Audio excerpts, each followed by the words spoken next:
individual types of material. Thank you. Stephen Morgan. Pleasure to serve under your chairmanship, Mr Dowd, and I thank the honourable members for Canterbury, for Thurrock and Penistone and Stocksbridge for bringing this important debate forward. We have had a range of views and insights from members in this debate today.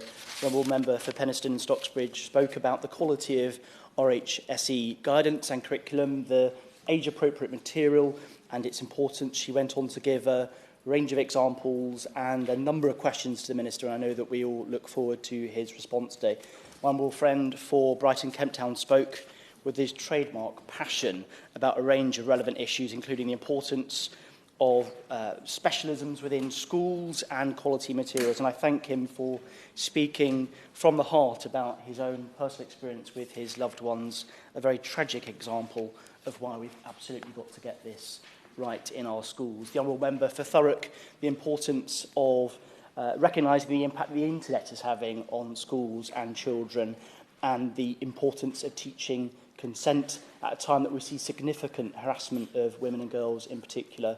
Other members raised issues around perspectives from Northern Ireland and Wales that I'm very grateful for, the importance of engagement with parents and the visibility of materials which schools use. Chair, I want to say at the outset that there are a great many ways in which good quality relationships in sex education and health education can and must address the challenges our children face.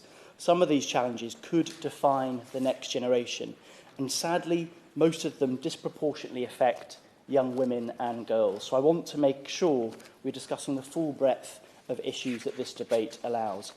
Let me say at the outset that Labour believes strongly that quality RSE must be part of the curriculum for every school. The 2019 statutory guidance was an important step forward, but the evidence suggests that too many young people are not getting access to the information that is needed both in school and at home. The pandemic has undoubtedly disrupted the introduction of the 2019 statutory guidance, but there is more government can and should be doing to prevent a looming crisis. On the specific issue of information on gender identity for trans and non-binary people, which some members have raised in the debate today, I would stress the importance of regularly reviewing and updating guidance and signposting by the DfE, and the need for training and support for all teachers and staff. I will make progress because I'm conscious of time. Chair, I would also point out a recent Sex Education Forum survey that has said that almost 40% of students had been given no information about gender identity or any information relevant to people who are trans or non-binary. So I'm very reluctant to accept the argument that this is representative. And in fact, the bigger problem appears to be the lack of information on this issue. In terms of how RSE is delivered, there is obviously a balance to be struck, and I accept that this is a sensitive debate, and that's why guidance must be clear and regularly updated, and support and materials for those teaching in the classroom must be forthcoming. This is about being realistic, proportionate and compassionate. Chair, as we've heard in the debate today, children increasingly face a wild west when it comes to RSE. Too much is happening in an unregulated and unsafe spaces online.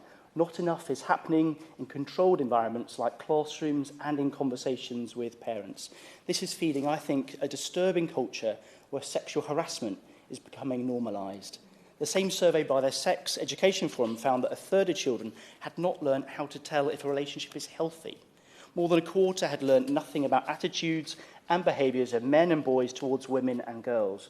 1 in 3 said that they didn't learn how to access local sexual health services. 4 in 10 learned nothing about FGM. Ofsted's 2019 report on sexual abuse in schools put it best when it said, children and young people have rarely positive experiences about the support that they receive. They felt that it was too little, too late, and that the curriculum was not equipping them with the information and advice that they needed to navigate the reality of their lives. I recently had the pleasure of meeting Nimu Miles, who is passionate about improving sex education to combat violence against women. She said of her own experience, it doesn't cover coercion. They don't cover modern-day issues like social media. They also don't cover sexist jokes, objectification, and the impact of pornography. Of course, these are complex and delicate issues, and as Ofsted has pointed out, teachers cannot be left to handle this alone. That is why improving guidance and materials given to teachers is so important, and make sure that this is delivered. Chair, I therefore have some questions for the Minister. How many of the 10 recommendations made by Ofsted's review of sexual abuse in schools and colleges has government implemented? Will he make commitments today to provide and improve training for teachers and staff, and deliver the materials that they need in one place in a timely manner to aid lesson planning during the academic year? What steps is he taking to help schools and colleges shape their curriculum?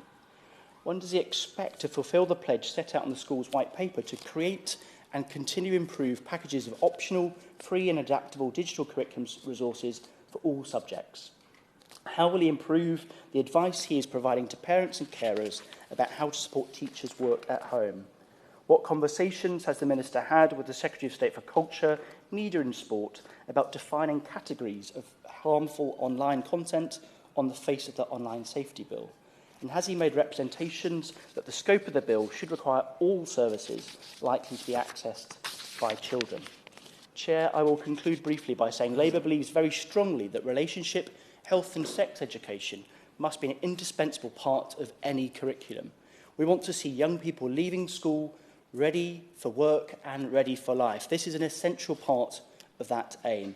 As it stands, provision is failing our children and leaving them open to a world where sex and relationships are misunderstood.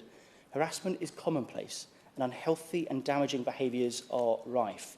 We have a responsibility to our children to ensure that they can meet the world as it is now, not as we think it should be or how it was before. Most importantly, we have to give them the tools to shape the world as it will be, and to protect themselves and look after each other in a compassionate and inclusive way. As its most basic, relationship and sex education is about legislation and guidance, and in reality, it is about the information and power we give to young people to shape their world.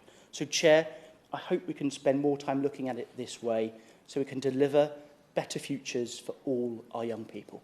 Thank you. Thank you.